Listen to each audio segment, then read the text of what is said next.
சதுர்த்தி. எல்லோரும் பாபா நினைவில் குஷியாக இருக்கிறீங்களா? 24/3/2019 அவ்யக்த முரளி. Original date 9/5/1984. முரளியின் தலைப்பு எப்பவுமே ஒரே சீராக பறக்கிற மற்றும் பறக்க வைக்கிற அந்த குஷி நிறைந்த பாட்டை பாடிக்கிட்டே இருங்க.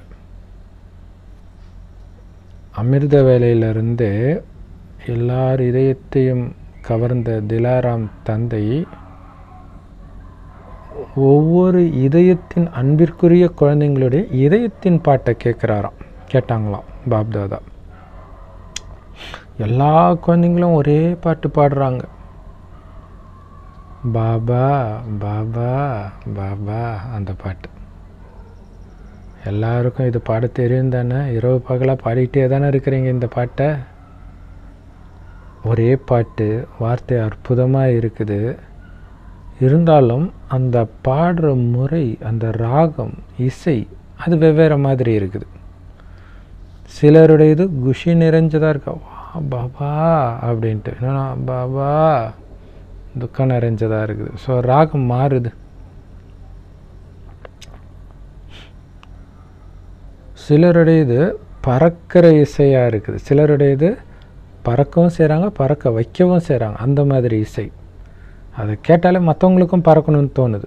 அந்த மாதிரி பாபா பாபான்னு அவ்வளோ ஒரு பறந்துட்டு இருக்கிறாங்க இந்த உலகத்தில். உடல் உணர்வை மறந்து பறந்துட்டு இருக்கிறாங்க குஷியில்.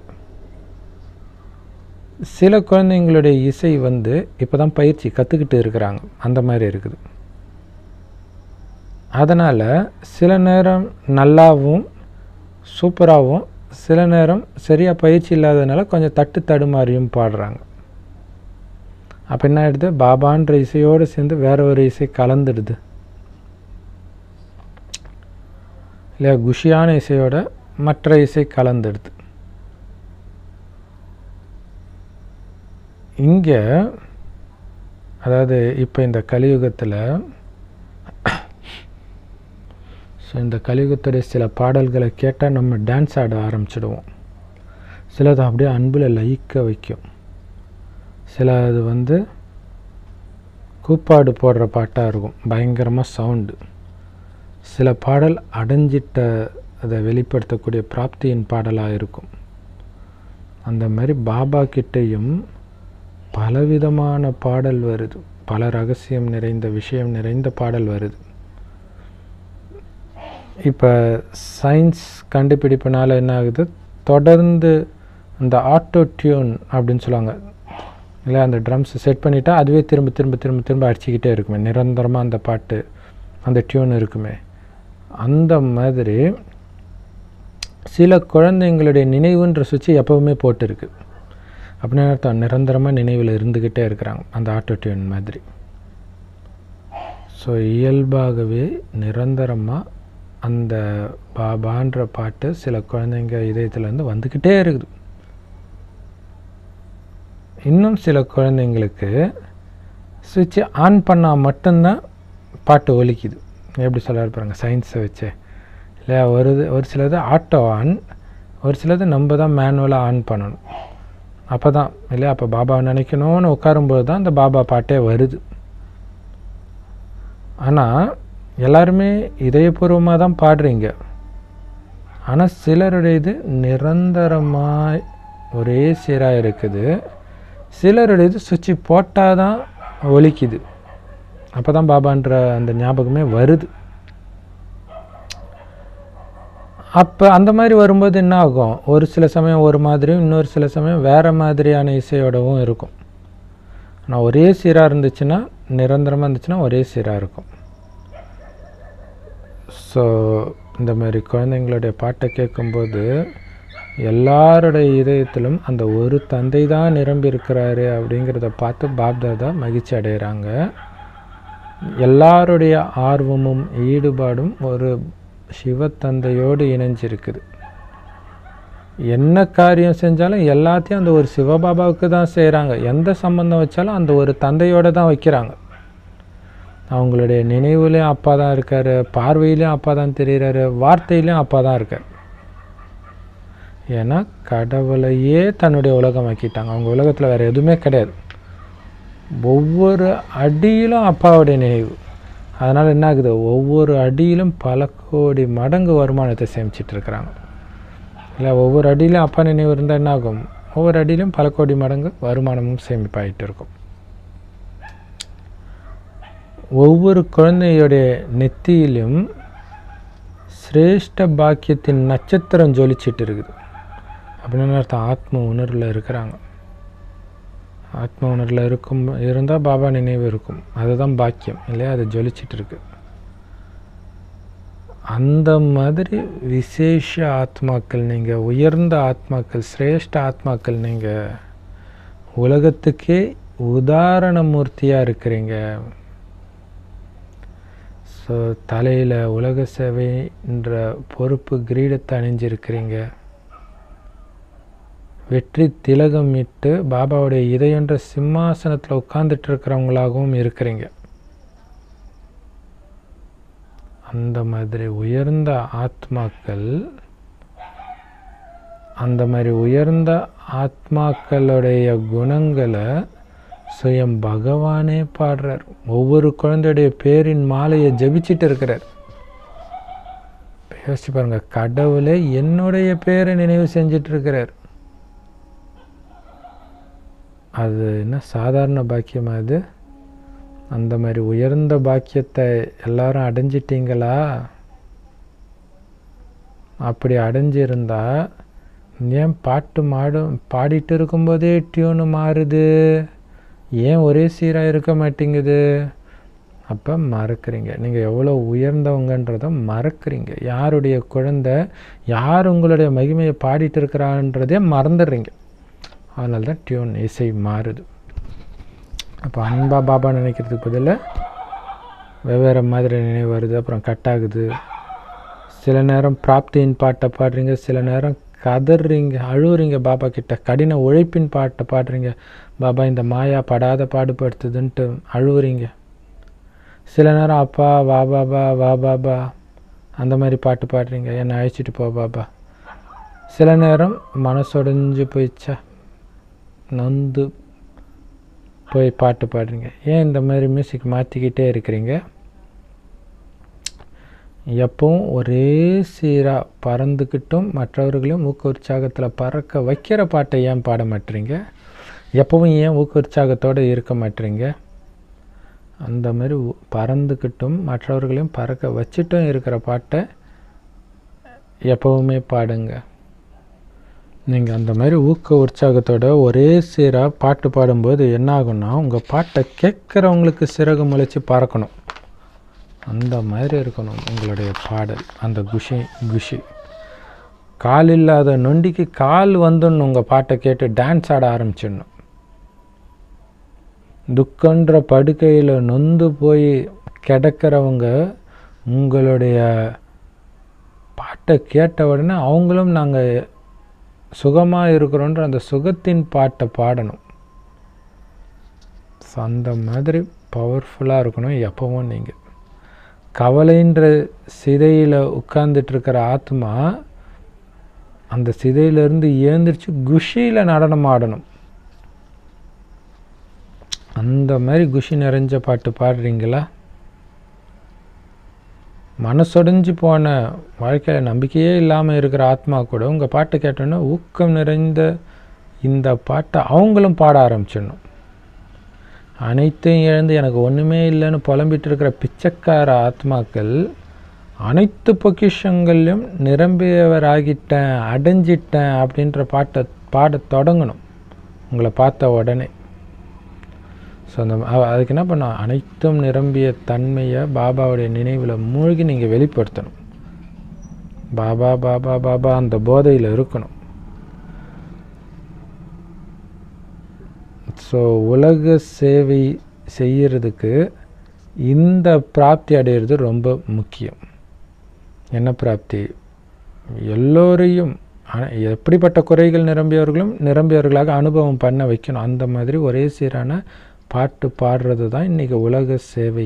அதுதான் ரொம்ப அவசியம். பாருங்கள், அல்பகால வெற்றி அடைந்த, அதாவது சித்தி அடைந்த சாமியார்கள் பின்னாடியே எவ்வளோ அலையிறாங்க. தன்னுடைய நேரத்தை, சக்தியை, பணத்தை எல்லாத்தையும் அதில் ஈடுபடுத்துகிறாங்க.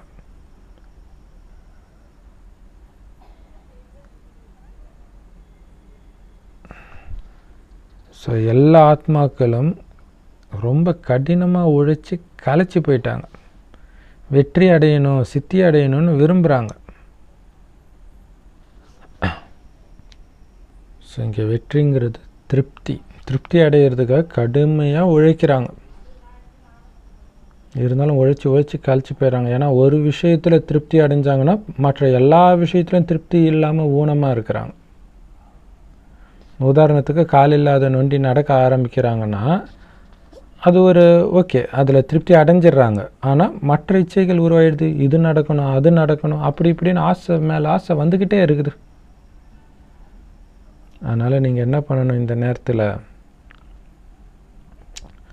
சித்தி சொரூபத்திற்கான விதியில் இருக்கணும். நீங்கள் வெற்றியின் சொரூபமாகவே நீங்கள் தென்படணும்.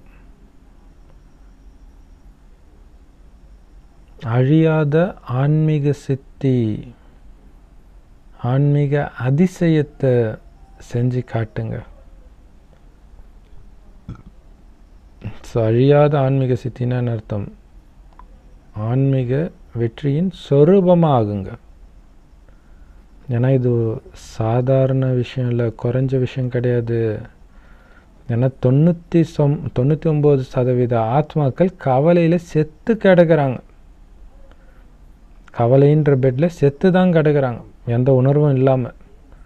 அந்த மாதிரி செத்து கிடக்கிறவங்கள உயிர் திழச் செய்யுங்க, புது வாழ்க்கையை கொடுங்க. அவங்களுக்கு ஒரு பிராப்தின்ற கால் இருக்குது, மற்ற எல்லா பிராப்தின்ற கால் உடஞ்சி நொண்டியாக இருக்கிறாங்க. ஸோ அந்த மாதிரி ஆத்மாக்களுக்கு அழியாத அனைத்து பிராப்தின்ற காலை கொடுங்க. இல்லையா, ஒரே ஏதோ ஒன்று அடைஞ்சிருக்கிறாங்க, மற்ற எல்லாத்துலேயும் குறை, அப்படி இருக்கிறாங்க. ஸோ எல்லாத்துலேயும் அவங்கள நிரப்ப வைங்க. ஸோ அது எல்லாமே எப்படி வருது, வெற்றியின் சொரூபமாக இருக்கும் பொழுது தான் அது சாத்தியம். அதேமாரி குருடர்களாக இருக்கிறவங்களுக்கு 3ஆம் கண்ணை கொடுத்துங்க. ஸோ அதன் மூலமாக தற்சமயமும் எதிர்காலமும் உயர்ந்ததாக அவங்க பார்க்கட்டும், அந்த உயர்ந்த தன்மையை உணரட்டும். இந்த 3ஆவது கண் மூலமாக பார்த்து இந்த மாதிரி சித்தி உங்களால் பண்ண முடியாதா, இந்த மாதிரி வெற்றி உங்களால் உருவாக்க முடியாத எல்லாருக்கும் இந்த மாதிரி ஆன்மீக அதிசயத்தை செஞ்சு காட்டுங்க. உங்களால் பிச்சைக்காரனை மகாராஜாவை ஆக்க முடியும் தானே, அந்த மாதிரி சக்தியை அப்பா கிட்டேருந்து பிராப்தியாக அடைஞ்சிட்டீங்க தானே, இல்லையா? ஸோ இப்போ பாபா சார் விதி ஸ்வரூபத்துலேருந்து சித்தி ஸ்வரூபமாகுங்க, இல்லையா? வெற்றியின் சொரூபமாங்க. அந்த வெற்றியின் சொரூபம் ஆகிற சேவைக்கு நீங்கள் பொறுப்பாளர் ஆகுங்க.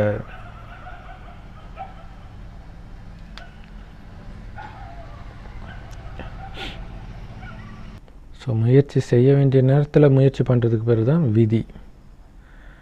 இப்போ முயற்சி செய்கிறீங்க, அதோடைய பலன் இப்போவே நீங்கள் உடனே சித்தி ஸ்வரூபமாகி இந்த சித்திக்கிற சேவையில், அதாவது வெற்றி அடைய வைக்கக்கூடிய சேவையில் நீங்கள் இருக்கிறீங்கன்ட்டு உலகத்துக்கு தெரியப்படுத்துங்க, அந்த சொரூபத்தை வெளிப்படுத்துங்க. ஏன்னா உலகத்துக்கு அழிவற்ற சித்தி கொடுக்குறவங்க நீங்கள். ஏன்னா நீங்கள் மட்டும் சித்தி ஸ்வரூபமாக நான் தொட்டதெல்லாம் வெற்றி அடையும் இல்லை, மற்றவர்களையும் வெற்றி அடைய வைக்கிறவங்க. அப்போ சித்தி ஸ்வரூபத்தை மற்றவங்களுக்கும் கொடுக்குறவங்க, மற்றவர்களையும் சித்தி ஸ்வரூபமாக ஆக்கிறவங்க நீங்கள். இந்த மாதிரி விஷயம் இந்த ஈஸ்வரிய விஸ்வவித்யாலயத்தில் மட்டும்தான் கிடைக்கும் அப்படிங்கிற செய்தி உலகம் ஃபுல்லாக பரவணும்.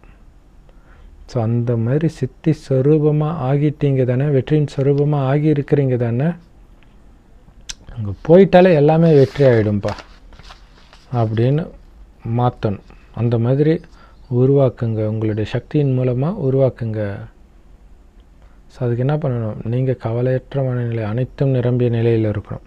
அப்போ தான் உங்களை பார்த்தோன்னே அவங்களுக்கும் அந்த நிரம்பிய நிலையை அனுபவம் பண்ணுவாங்க. ஸோ முதல்ல பாம்பேயில் இந்த பேரை புகழடைய செய்யுங்க.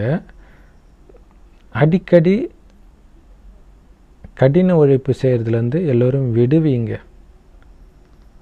ஏன்னா இன்றைக்கி நான் இதில் கடுமையாக உழைச்சேன், நாளைக்கு அந்த விஷயத்தில் கடுமையாக உழைப்பேன், இதுக்கு பேர்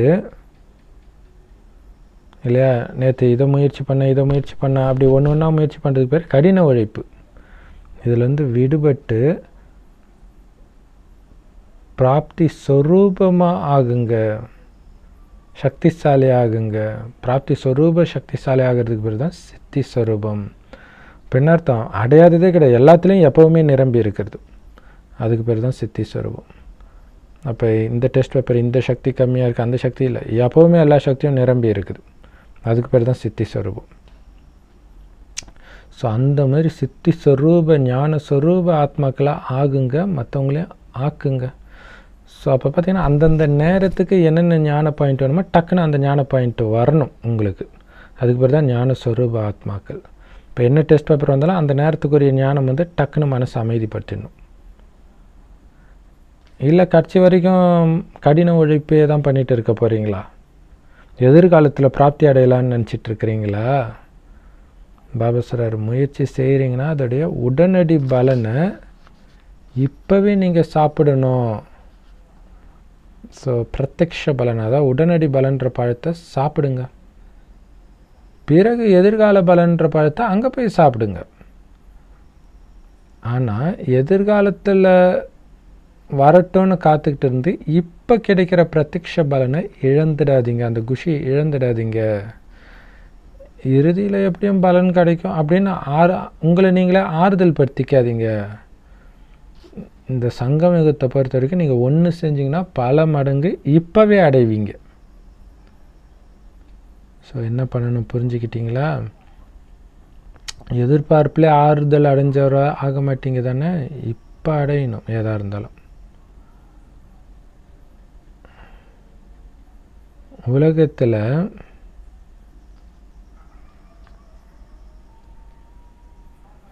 உலகத்தில் வந்து நிறைய பேர் இவர் வெற்றி அடையக்கூடிய பாபா, வெற்றி வாங்கி கொடுக்கக்கூடிய பாபா அப்படின்னு ஃபேமஸாக நிறைய பேர் இருக்கிறாங்க.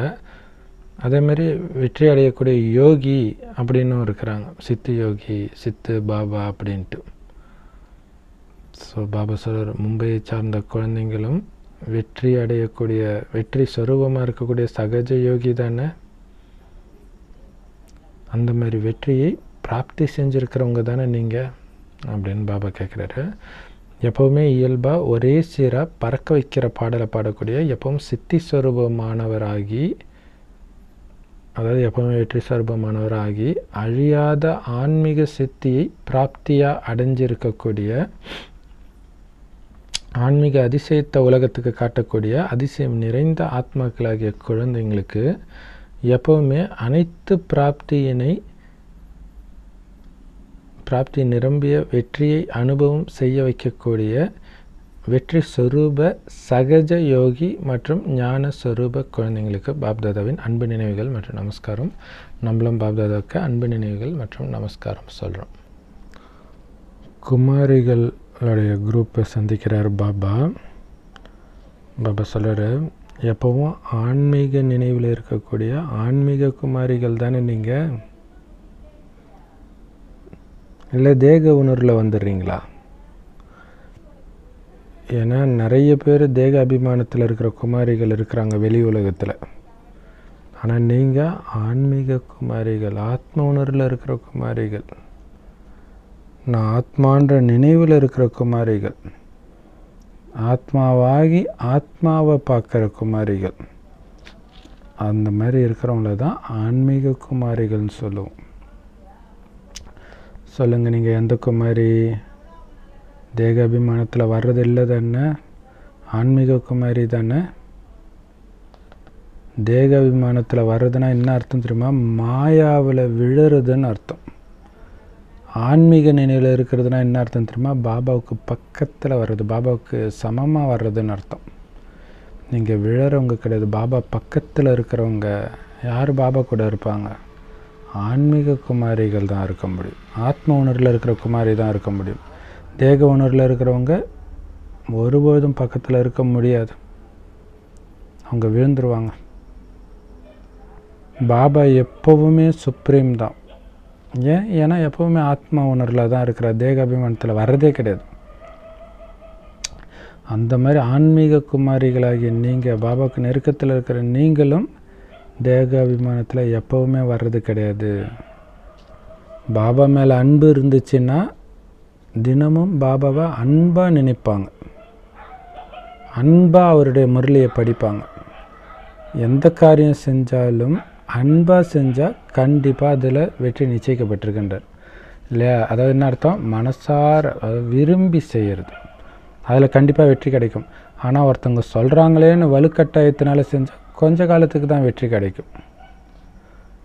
நிரந்தர வெற்றி வேணும்னா சுய விருப்பத்தோட, மன விருப்பத்தோடு செய்யணும். ஸோ அதே மாதிரி தான் பாபா நினைவில் இருக்கிறது, ஆத்ம உணர்வு இருக்கிறது எல்லாமே சுய விருப்பத்தோட, மன விருப்பத்தோடு நீங்கள் பண்ணுறீங்க அப்படின்னா வெற்றி கிடைக்கும். பாபாவுக்கு சமமாகிடுவீங்க, இல்லைன்னா மாயைக்கிட்ட விழுந்துடுவீங்க. பாபா என்னவா இருக்கிறாரு, மாயா என்னவா இருக்குது அப்படின்னு ஒரு தடவை நீங்கள் அனுபவம் பண்ணிட்டா போதும். அந்த ஒரு தடவை பண்ண அனுபவம் பிறகு எப்போவுமே ஏமாற மாட்டீங்க மாயா கிட்ட. ஏன்னா மாயா பல ரூபத்தில் வரும். எனக்கு பிடிச்ச துணின்ற ரூபத்தில் வரும், அப்பா அம்மா மேலே உள்ள அன்பு, ஃப்ரெண்ட்ஸோடு பார்க்குற சினிமா மேலே மாயா வரும், அதாவது பற்று வரும், ஊர் சுற்றணுன்ற எண்ணம் வரும். இதெல்லாம் மாயின் பல ரூபங்கள். ஏன்னா மாயா கூட இந்த குமாரிகளை என்னுடையவங்களை ஆக்கணும்னு முயற்சி பண்ணுது. பாபா இந்த குழந்தைங்க என்னுடையவர் ஆகணும்னு சொல்லுவாங்க. நீங்கள் சொல்லுங்கள், யாருடையவர் ஆக போகிறீங்க? மாயாவை திறமையாக விரட்டுறீங்களா அல்லது பயப்படுறீங்களா? பலகீனமாக இருக்கீங்களா? தோழிகளோடு போய் சினிமா பார்க்கணுன்னு தோணுதா? இந்த மாதிரி சேர்க்கையின் பிரபாவத்தில் ஒருபொழுதும் வந்துடாதீங்க, சங்கதோஷத்தில் சிக்கிக்காதீங்க. ஸோ அப்படி சிக்காமல் இருக்கிறதுக்கு தான் வீரம்னு பேர். அந்த மாதிரி எப்பவும் வீரம் நிறைந்தவராக, சதா அமரராக, இல்லையா? அந்த போதை பாபாவுக்கு நெருக்கமாக இருக்கிறது அமரராக இருக்கணும், அதாவது அழிவற்றதாக இருக்கணும். அப்படி இருங்க. எப்பவுமே தன்னுடைய வாழ்க்கையை மிக உயர்ந்ததாக, சிரேஷ்டமானதாக ஆக்கிக்கோங்க. பாபாவுடைய வழிபடி ஆத்ம உணர்வில் இருந்து சாக்கடையில் விழாதீங்க. சாக்கடைன்ற வார்த்தையே நல்லா வருகுது, அதில் போய் விழலாமா? பாபா கடலாக இருக்கிறார். ஸோ கடலின் அலையில் எப்போவுமே நீந்திக்கிட்டே இருங்க. யோசிச்சு பாருங்க, குமாரியாக இருக்கும்போதே இந்த ஞானம் கிடச்சிருச்சு, உண்மையான வழி கிடச்சிருச்சு, என்னவாகணுன்ற லட்சியம் கிடச்சிருச்சு அப்படின்னா எவ்வளோ குஷி, எவ்வளோ பாக்கியம் நிறைஞ்சவங்க நீங்கள். ஆனால் இன்றைக்கி உலகத்துடைய நிலைமையை பாருங்கள், எங்கே பார்த்தாலும் துக்கம் தான், வேறு எதுவுமே இல்லை. கல்யாணன்ற சாக்கடையில் விழுந்து காயத்தின் மேலே காயம் அடைஞ்சிக்கிட்டே இருக்கிறாங்க, குறிப்பாக பெண்கள். இந்த உலகத்தில் எப்படி இருக்குது? ஏதோ கல்யாணம் பண்ணுறாங்க, நாளைக்கே தற்கொலை பண்ணிக்கிட்டாங்க, நெருப்பு வச்சு எரிச்சிட்டாங்க. அப்படிலாம் நியூஸ் கேட்குறீங்க தானே? அதேமாதிரி இன்னைக்கு கல்யாணம் ஆயிடுச்சு, நாளைக்கே தாய் வீட்டுக்கு அனுப்பிச்சிட்டாங்க, வரதட்சணை கேட்டால் அது ஏதோ ஒன்றுத்துக்கு. இந்த மாதிரிலாம் பார்க்குறோம்ல. அப்போ பாருங்கள், சாக்கடையிலையும் விழுந்து இன்னும் காயம் மேலே காயம் வேறு ஏற்படுது. அந்த மாதிரி காயம் ஏற்படணுமா? கல்யாண ஆசை வருதா அப்படின்னு கேட்குறாரு குமாரிகளை. அதனால் எப்போவுமே நான் பயங்கர பாக்கியவான ஆத்மா, கிரேட் சோல் அப்படின்னு உங்களை புரிஞ்சுக்கோங்க. எப்போவுமே மைண்டுக்குள்ளே அது ஓடிட்டே இருக்கணும். ஏன் நீங்கள் பாக்கியவான் ஆத்மா, பாக்கியசாலினா சுயம் பகவானே உங்களை காப்பாற்றிட்டார். அதனால் உங்களுக்கு எப்போவுமே என்ன இருக்கணும்? அப்பாடா, நான் தப்பிச்சிட்டு இந்த சாக்கடையிலேருந்து அப்பாவுடைய குழந்தையாகிட்டேன் அப்படின்னு போதை ஏறணும், குஷி ஏற்படணும். பாப்தாதாவுக்கு கூட குழந்தைங்களை பார்க்கும்போது செம குஷியாக இருக்குது. ஏன்னா குழந்தைங்களை விழுறதுலேருந்து பாபா காப்பாற்றிட்டார்ல. அல்லது அந்த குழந்தைங்க தன்னை தற்காத்து காட்டாங்கல்ல, மாயக்கிட்ட ஏமாறுறதுலேருந்து தன்னை பாதுகாப்பாக வச்சுக்கிறாங்கள்ல. அதனால் பாபாவுக்கு அந்த மாதிரி குழந்தைங்கள, சாமர்த்தியசாலி குழந்தைங்கள பார்த்தா குஷி வருது. ஸோ அந்த மாதிரி இந்த சாமர்த்தியத்தை எப்போவுமே அழியாததாக வச்சிருங்க. பாருங்கள், பாபா பயமுறுத்துறது எப்படி இருக்குது, மாயா பயமுறுத்துறது எப்படி இருக்குது. மாயா என்ன பயமுறுத்தும், ஐயோ நாளைக்கு ஏதாவது ஆச்சுன்னா நீ தனியாகிடும், உன்னை பார்த்துக்க யாருமே இல்லை. பாபா சொல்கிறார், நீ கல்யாணம் பண்ணிட்டு போனேன்னா நாளைக்கே உன்னை துரத்திடுவாங்க, நீ தற்கொலை பண்ணிக்கோ, இதெல்லாம் தேவையா அப்படின்றார். அதுக்கப்புறம் குழந்த, நிறைய உறவுகள். ஸோ இவ்வளவும் கரெக்டாக இருக்குது. ஆனால் இதை பற்றிலாம் யோசிக்கல. தனியாகிட்டா என்ன பண்ணுறது, என் ஹஸ்பண்ட் மட்டும் சாக மாட்டானா, இல்லை டைவர்ஸ், இவ்வளோ இருக்குது. ஸோ அதுதான் மாயா இல்லாத ஒன்றை இருக்கிற மாதிரி காட்டும். பாபா இருக்கிறத ஞாபகப்படுத்துகிறார். ஸோ அது நம்ம மைண்டில் ஓடிட்டு இருக்கணும். நீங்கள் எல்லோருமே உயர்ந்த குமாரிகள் தானே, சிரேஷ்ட குமாரிகள் தானே, இல்லை சாதாரண குமாரியா? சாதாரண குமாரியாக இருந்தீங்க, இப்போ சிரேஷ்ட குமாரி ஆகிட்டீங்க. சிரேஷ்டனா உயர்ந்த குமாரிகள் ஆகிட்டீங்க. சிரேஷ்ட குமாரி சிரேஷ்ட காரியம் செய்கிறதுக்கு பொறுப்பாளர், புரிஞ்சுக்கோங்க. இல்லை இது சம பாயிண்ட். சாதாரணமானவங்க தான் சாதாரண காரியம் செய்வாங்க, விசேஷமானவங்க எப்படி சாதாரண காரியம் செய்ய முடியும்? அதனால் நான் சிரேஷ்ட காரியம் செய்கிறதுக்கு பொறுப்பாளர் அப்படின்னு நிரந்தரமாக உங்களை அனுபவம் பண்ணுறீங்களா? அந்த ஞாபகம் இருந்துகிட்டே இருக்கணும். நான் சாதாரண ஆத்மா இல்லை, நான் எப்படி சாதாரணமாக யோசிக்கலாம், நான் எப்படி சாதாரணமாக பார்க்கலாம், நான் எப்படி சாதாரணமாக பேசலாம், எல்லாமே உயர்ந்ததாக இருக்கணும். அது மைண்டுக்குள்ளே ஓடிட்டே இருக்கணும். உயர்ந்த காரியத்துக்கு பொறுப்பாளர். என்ன அந்த உயர்ந்த காரியம்? உலக நன்மை. உலக நன்மை செய்யக்கூடிய குமாரி நான் அப்படின்றது மைண்டில் இருக்கணும். ஸோ இப்போ பாபா பெண்களுக்கு சொன்னாலும் நம்மளையும் வச்சுக்கலாம் இல்லையா? ஏன்னா பாபாவுக்கு நம்ம பிரியதர்ஷினிகள் தான். ஸோ யாருக்கு சொன்னாலும் நமக்கு சொல்கிற மாதிரி தான் நம்ம நினைக்கணும். பாபா சொல்கிறாரு, நீங்கள் சாதாரணமாக எல்லோரும் மாதிரி வீட்டில் இருக்கிற குமாரி கிடையாது, கூட தூக்குற குமாரி கிடையாது இல்லையா? ஸோ கூடைன்றது என்ன அர்த்தம்? சுமைகள், வீட்டில் இருக்கிற சுமைகள், கவலைகள், அதை தூக்குற குமாரி கிடையாது. உலக நன்மை செய்யக்கூடியவர்கள், அந்த குலத்துக்கு குல விளக்குன்னு சொல்லுவாங்க இல்லையா, குலத்துக்கு நன்மை செய்கிறவங்கள தான் குமாரின்னு சொல்லுவாங்க.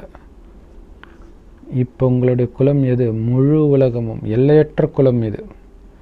சாதாரண குமாரி எல்லைக்குட்பட்ட குலத்துக்கு நன்மை செய்வாங்க. ஆனால் சிரேஷ்ட குமாரிகளாகிய நீங்கள் உலகத்தின் குலத்துக்கு நன்மை செய்கிறீங்க. உலகமே ஒரு குலமாக்கி வம்சமாக்கி நன்மை செய்கிறவங்க. அப்படிப்பட்ட உயர்ந்த குமாரிகள் தானே நீங்கள். இல்லை பலகீனமானவரா? பயப்படுறீங்களா? எப்பவும் பாபா இருக்கிறார், பாபாவோட துணை இருக்குது, அப்புறம் எதுக்கு பயப்படணும்? குமாரி வாழ்க்கையில் பள்ளத்தில் விழுறதுலேருந்து, மாயக்கிட்ட விழுறதுலேருந்து தப்பிச்சிட்டிங்கன்றது எவ்வளோ பெரிய பாக்கியம். ஏன்னா தவறான பாதைக்கு போய் அப்புறம் திரும்பி வர்றதில் கூட நேரம் வீணாகுது. ஆனால் நீங்கள் தப்பான பாதைக்கே போகலை, தப்பிச்சிட்டிங்க. அப்போ நேரம் மிச்சம், சக்தி மிச்சம் இல்லையா? ஸோ கல்யாணம் ஆகி காமத்தில் விழுந்து குழந்தை பெற்று அதுக்கப்புறம் மீண்டு வர்றது எவ்வளோ தடைகள் நிறையா இருக்கும். டக்குன்னு வெளிலையும் வந்துட முடியாது. ஸோ அந்த மாதிரி அலையிற கஷ்டப்படுறதுல இருந்தெல்லாம் இப்போ விடுபட்டுட்டீங்க. நினச்சி பாருங்கள். ஸோ இதை பற்றி நம்ம யோசித்து பார்க்குறது கிடையாது. என்ன பண்ணுறாங்க, ஐயோ எல்லோரும் கல்யாணம் பண்ணிட்டாங்க, நம்ம மட்டும் கல்யாணம் பண்ணல அப்படின்ட்டு போய் லவ்வில் விழுறது அல்லது கல்யாணத்தில் விழுறது, இப்படி தான் மாறிட்டு இருக்கிறாங்க.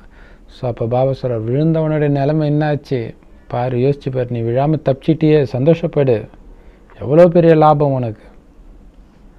ஆஹா, என்னுடைய சிரேஷ்ட பாக்கியமே, உயர்ந்த பாக்கியமே அப்படின்னு உங்கள் பாக்கியத்தை பார்த்து பார்த்து குஷியாக இருங்க இல்லையா? நமக்கு ஒரு நோயின்னு வந்துச்சுன்னா, ஐயோ நமக்கு அப்புறம் குழந்தைய யார் பார்த்துக்குவா, கணவனை யார் பார்த்துக்குவா, இவ்வளோ பயம் இருக்கும். தனியாக இருந்தால் இந்த பிரச்சனையே கிடையாது. ஆக்சுவலாக அது மாதிரி நோயே வராது. இத்தனை பித்துப்புடுங்கள் இருந்தால் தான் நோயே வரும், அதுவும் இருக்குது. அதனால் பாபா சொல்றார், எந்த ஒரு பலகீனத்தையும் வைக்காதீங்க, பலகீனத்தை உள்ளுக்குள்ளே வச்சுருக்காதீங்க. வச்சுருந்தா என்ன பண்ணுவோம், உலக நன்மை சேவை செய்கிறதுலேருந்து வஞ்சிக்கப்பட்டவர் ஆகிடுவீங்க.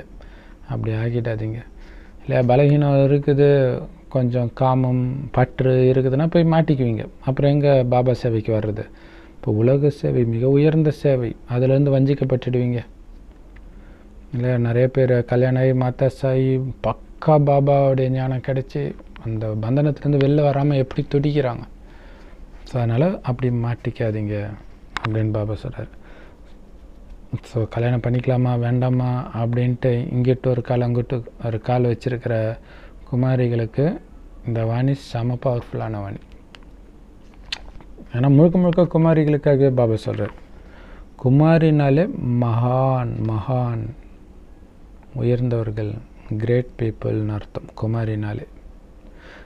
ஏன்னா தூய்மையானவங்களை தான் மகான் ஆத்மான்னு சொல்லுவோம், தூய்மையான ஆத்மாவை தான்.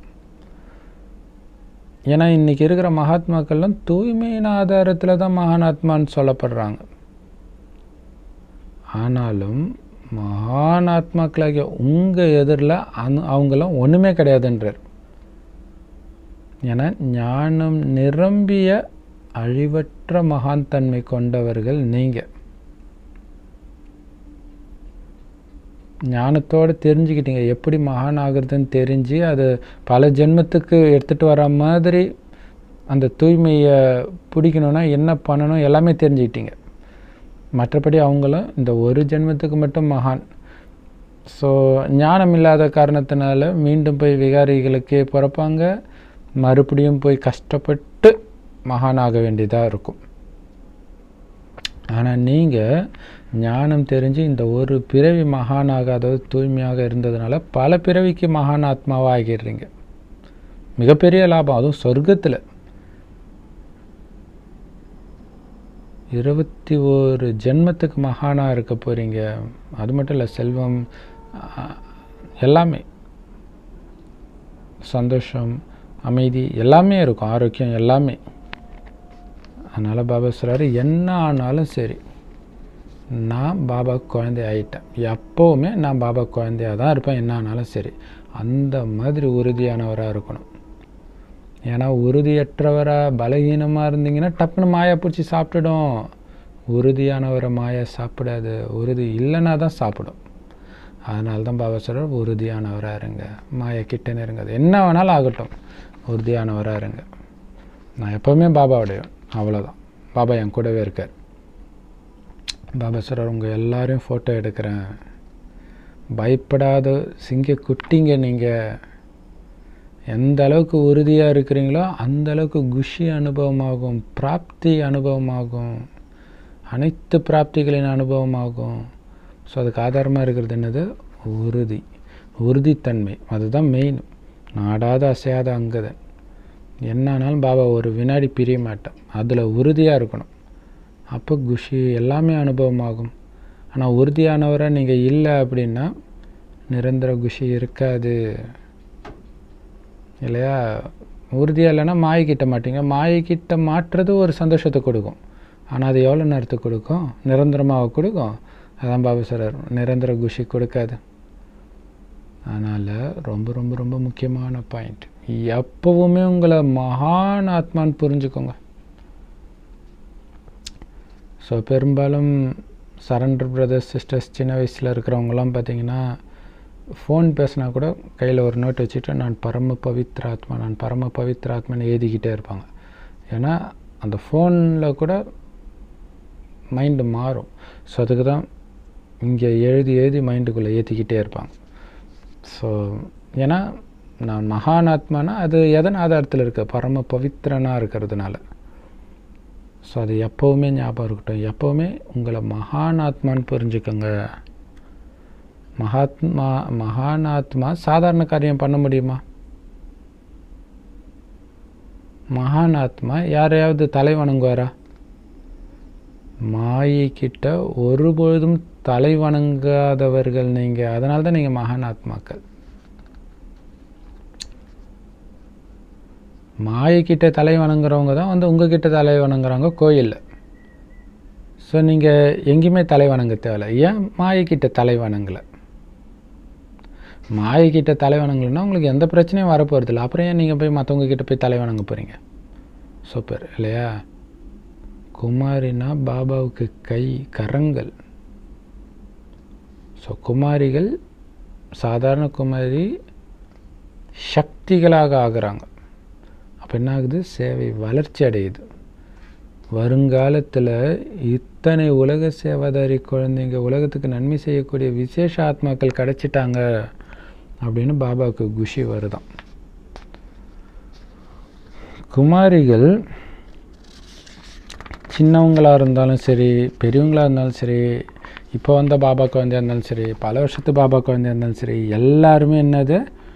100 பிராமணர்களை விட உத்தமமானவர்கள், உயர்ந்தவர்கள் அப்படின்னு உங்களை நினைக்கிறீங்களா?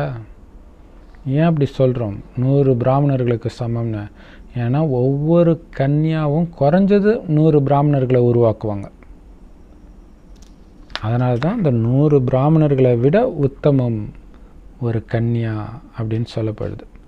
100ன்றது குறைஞ்சபட்சம், அதெல்லாம் ஒன்றுமே கிடையாது. ஏன்னா நீங்கள் உலகத்துக்கே நன்மை செய்கிறவங்க, வெறும் 100 பேருக்கு கிடையாது.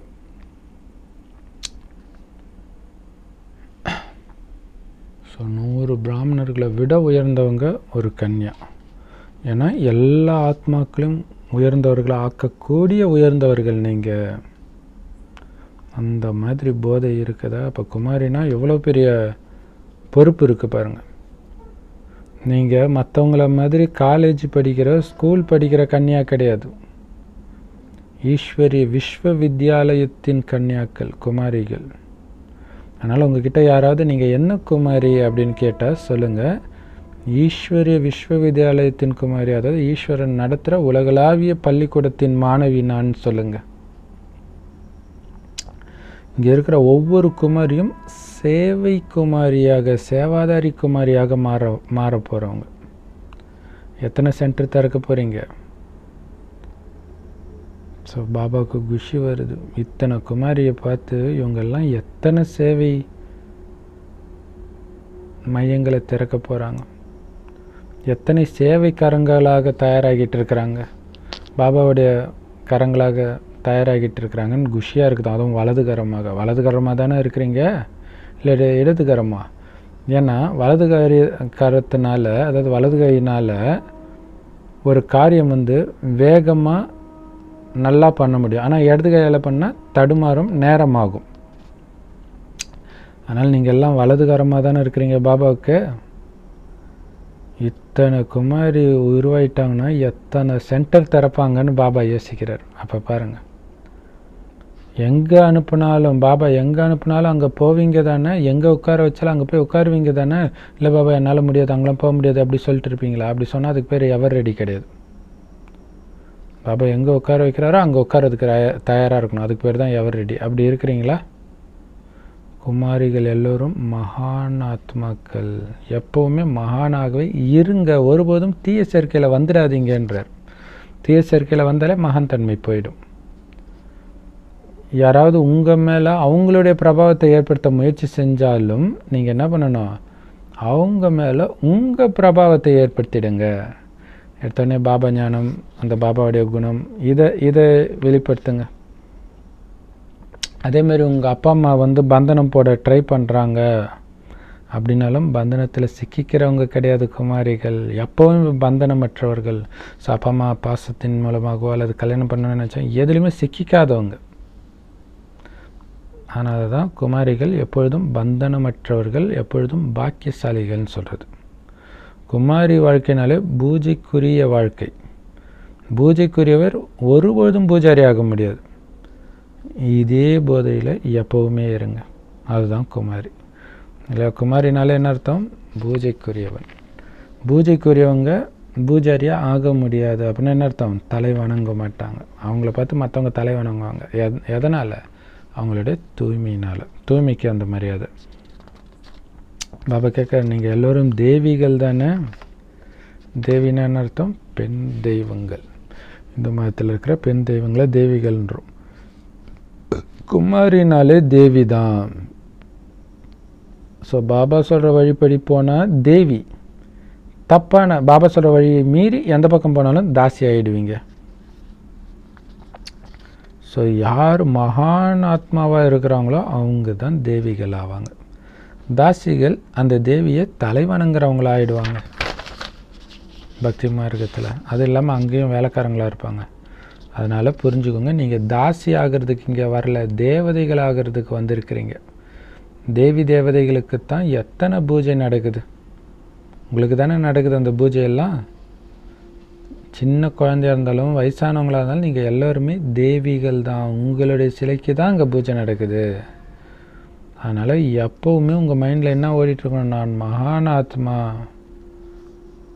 பரம பவித்ர ஆத்மா, சம்பூர்ண தூய்மையான ஆத்மா, இந்த நினைவு மைண்டில் ஓடிக்கிட்டே இருக்கணும் எப்போவுமே அப்படின்னு சொல்கிறார் பாபா. இது ரொம்ப முக்கியம். அது ஓடுறதுல தான் இருக்குது. நான் சாதாரண ஆத்மா இல்லை, நாராயணன் ஆத்மா, நாராயணன் உடம்புல இருந்த ஆத்மா, டக்குன்னு போகிறேன், அது மைண்டில் இருந்துக்கிட்டே இருக்கணும். அது போதும். ஏன்னா பாபாவுடைய குழந்தையாகிறதுன்றது சாதாரண விஷயம் நினச்சிக்காதீங்க. சொல்கிறதுக்கு ஈஸியாக இருக்கும், ஆனால் யாருடையவர் ஆகியிருக்கிறீங்க? கடவுளுடையவர். அவர் சொல்கிற வழிபடி நடக்கிறதுனால எவ்வளோ உயர்ந்தவராக ஆகியிருக்கிறீங்க, எந்த அளவுக்கு விசேஷாத்மாவாக ஆகியிருக்கிறீங்க. இதை உங்ககிட்ட கேட்டு கேட்டு அந்த போதை ஏற்றிக்கோங்க. நான் எவ்வளோ மகான் தன்மையோட உயர்ந்த ஆத்மாவாக இருக்கிறேன் அப்படின்னு நீங்கள் காரியம் செஞ்சுக்கிட்டு இருக்கும்போதே உங்களுக்கு மைண்டில் இருக்கணும். இல்லையா, காரியம் செஞ்சாலும் நான் மிக உயர்ந்தவன்ற உணர்வோடு செய்யணும். இல்லைன்னா அதுக்கு நடுவில் டெஸ்ட் பேப்பர் வந்து உங்களை விழ வச்சிடும்.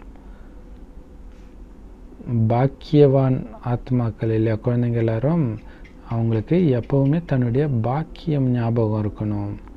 பாக்கியம்தான் ஞாபகம் இருக்கணும். நிறைய துர்சம்பவம்லாம் நடந்திருக்கும் பாபாவுக்கு வந்து ஆகிறதுக்கு முன்னாடி, அதெல்லாம் ஞாபகம் இருக்கக்கூடாது. பாக்கியம்தான் ஞாபகம் இருக்கணும். இப்போ பாபா கிடச்சிட்டார், இதோட பெரிய பாக்கியம் என்ன வேணும் இல்லையா? ஏன்னா நீங்கள் யார்? தேவி. தேவின்னா எப்படி இருப்பாங்க? எப்போவுமே சிரித்த முகத்தோடு இருப்பாங்க, புன்முறுவலோடு இருப்பாங்க. தேவி ஒரு பொழுதும் அழுவது இல்லை. தேவிகள் படத்துக்கு முன்னாடி போனாலே சிரித்த முகத்தை தானே பார்க்குறீங்க. அவங்களுடைய பார்வை மூலமாக கருணையை கொடுக்குறாங்க, கைகள் மூலமாக வரதானத்தை கொடுக்குறாங்க. எப்போவுமே கொடுக்கக்கூடிய தேவியாக இருக்கிறாங்க சிரித்த முகத்தோட. ஏன்னா தேவி தேவதை அப்படின்னாலே அதோடைய அர்த்தமே கொடுப்பவர் தான் அர்த்தமா. ஸோ என்ன கொடுக்குறோம் நாம்? எல்லாருக்கும் என்ன கொடுக்குறோம்? எல்லாருக்கும் சுகம், சாந்தி, ஆனந்தம், அன்பு, எல்லா பொக்கிஷங்களையும் கொடுக்கக்கூடிய தேவிகள் நீங்கள், அல்லது தேவி நான். பாபாவுடைய வலதுகரங்கள் நீங்கள். வலதுகரம் அப்படின்னாலே உயர்ந்த காரியம் செய்கிறவங்க அப்படின்னு அர்த்தமா. இப்போ மிக உயர்ந்த காரியம் என்ன? உலக நன்மை காரியம், பாபாவுடைய அறிமுகத்தை கொடுக்கறது. வரதானம் வீண் எண்ணங்களுடைய காரணத்தை தெரிஞ்சுக்கிட்டு அதை நீக்கக்கூடிய சமாதான ஸ்வரூபமாகுங்கள். பிராமணனால என்ன அர்த்தம்? சமாதான ஸ்வரூபம். ஸோ எல்லாரோடையும் ஒத்து போகிறது அப்படின்னு ஒரு அர்த்தம். இன்னொன்று, உங்களுடைய மைண்டுக்குள்ளே அந்த சலனம், அந்த குழப்பம் இருக்கக்கூடாது, சமாதானமாக இருக்குது. அதுக்கு என்ன பண்ணணும்? வீண் எண்ணத்தை கண்டுபிடிக்கணும். எதனால் வருதுன்னு கண்டுபிடிச்சிட்டு டக்குன்னு கட் பண்ணணும். முக்கியமாக 2 காரணத்தினால வரும் வீண் எண்ணம். ஒன்று நானுங்கிற அபிமானம், அகங்காரம். இன்னொன்று அவமானம். எனக்கு ஏன் குறைவாக இருக்குது? எனக்கும் இந்த பதவி இருக்கணுமே, ஏன் நான் மட்டும் குறைஞ்சவனா? என்னை ஏன் முன்னுக்கு வைக்கல, அவங்கள மட்டும் ஏன் முன்னுக்கு வைக்கிறாங்க? இது எனக்கு அவமானம் அப்படின்னு நினைக்கிறீங்க. அல்லது நான் யார் தெரியுமான்ற அகங்காரத்தில் வந்துடுங்க. அது பேர்னால், மரியாதையினால், முன்னுக்கு வைக்கிறதுல, சேவையில், இல்லை எல்லாத்துலேயும் இந்த அபிமானமும் அவமானமும் வர்றது தான் வீண் எண்ணங்கள் உருவாகிறதுக்கான காரணமே. ஸோ இதை தெரிஞ்சுக்கிட்டு என்ன பண்ணணும்? நிவாரணம் பண்ணணும். அப்போ தான் சமாதான ஸ்வரூபம். இப்போ என்ன பண்ணோம்? ஸோ அதுக்கேற்ற பாயிண்ட் ஞாபகம் வச்சுக்கணும். ஒன்று, தேக உணர்வு இருக்கக்கூடாது. பாபா கிட்ட எல்லாத்தையும் அர்ப்பணிக்கிறேன்.